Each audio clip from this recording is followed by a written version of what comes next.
Hey guys, welcome back for another episode of The Suited Shootist.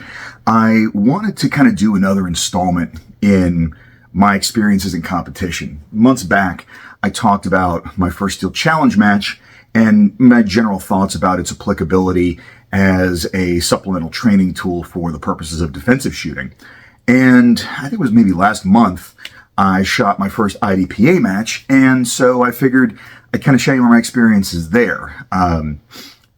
It's going to be fairly high level, and I want to make a couple disclaimers up front. Number one, sample size of one. Like I said, this was my first match. It's the only IDPA match I've been to thus far, and I do intend on doing some other ones elsewhere in the future, and I'll get into why a little bit later.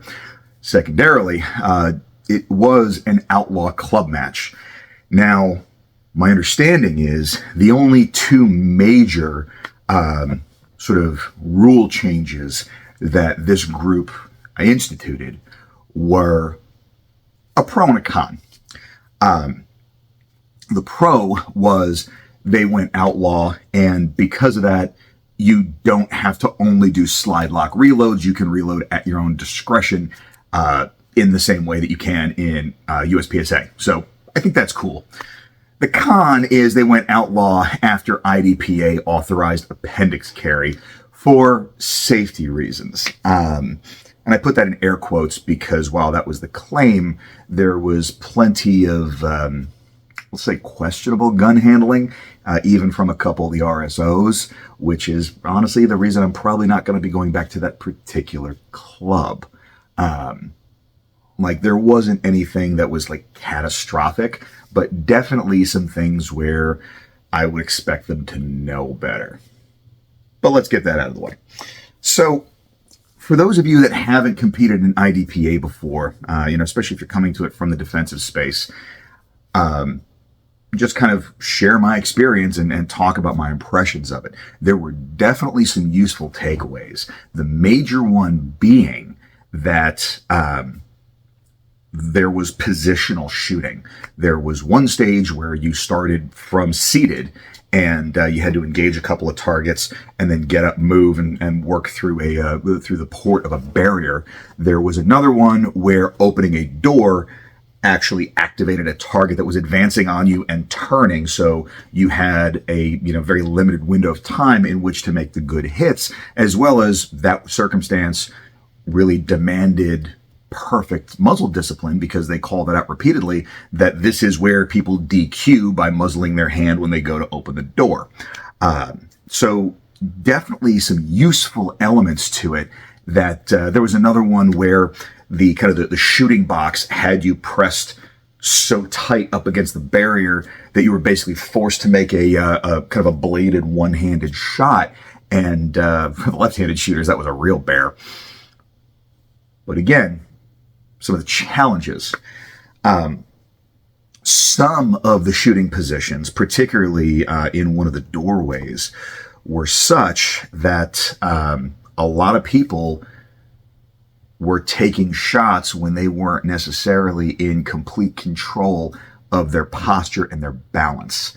That just made me personally a little squirrely because, if you've got people that are, really kind of tipping and tilting and almost kind of half diving to try and make a shot, there's a lot of potential for a fall with a live gun in your hands. And I know that that is the case. We've seen videos of that in other competition as well. So let's call that a wash, because it's always the delicate balance of the challenging shooting position versus the safety considerations. The one that kind of struck me, I try not to go into these things with much of an expectation at all. The one thing that struck me as a little discordant was it kind of feels like IDPA is defensive in name only, simply from the standpoint of the base scenarios, to me at least, read a little fantastical. I joke that it kind of read like a rejected Michael Bay script. You've got a scenario where there's terrorists and you're having to defuse a bomb. You've got one where you're at a parade and then you're having to engage multiple gunmen. There were some more I guess, understandable. There were some others that made sense, where like you're the security guard in a warehouse and you encounter a break-in, or you are at the corner store and finally you find yourself in the midst of a strong arm robbery. Those obviously were a little easier for me to wrap my mind around, but some of them definitely were a little on the outlandish side. So if you know that going in, then that kind of makes it a little bit easier, because at the end of the day, it is a gun game with a defensive slant. I did not expect this to be tactical training. I did not expect this to be scenario-based training in the same vein that Force on Force is. I was expecting there to be a slightly higher degree of realism and a little bit less, I guess, blockbuster writing. But, okay, that's on me. If you are in a position where IDPA happens to be the most accessible shooting competition to you, I recommend doing it, because, again, you're getting weird shooting geometry. You are getting a lot of either moving or partial or limited availability targets, and there are 100% transferable attributes that you can take away from this, even if your primary focus is as a defensive shooter. And if it's just going to be your particular flavor of gun golf, then cool, rock on and just go and have fun with it. Understand that there are some odd rules. The one that just completely threw me was, because I was shooting carry optics, I was limited to 10 rounds in my magazine. And again, that's on me for not fully reading up on the rules ahead of time. There are going to be artificialities in any of these competitions. And, at the end of the day, I don't particularly care. It's like, okay, cool, that's the rule. Whether or not I understand or agree with it, the rule is there to create some framework so that there's at least consistent judging and scoring. So whatever. But again, I just wanted to kind of very high level go over some of that, because that at this point I've gotten at least limited exposure to the three major ones. Steel Challenge. There were a couple of outlaw USPSA matches at an indoor range, and then this IDPA club match.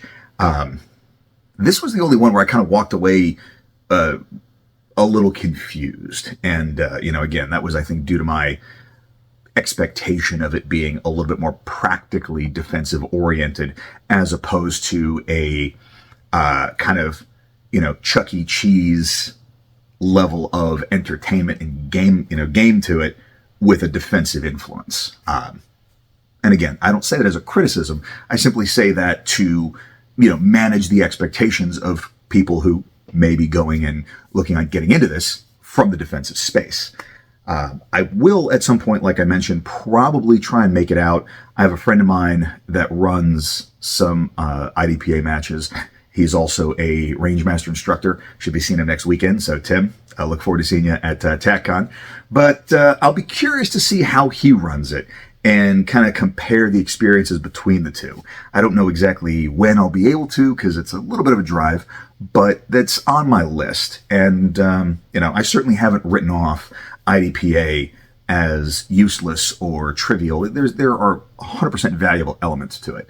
I just want to sort of help, like I said, for those that are unfamiliar, prepare them so you got an idea of what you're getting into. So I want to hear your thoughts down below. What was your first IDPA experience like? If that is your preferred competition, what do you like most about it? And aside from that, hope everybody has a fantastic week. Stay dangerous and stay sharp.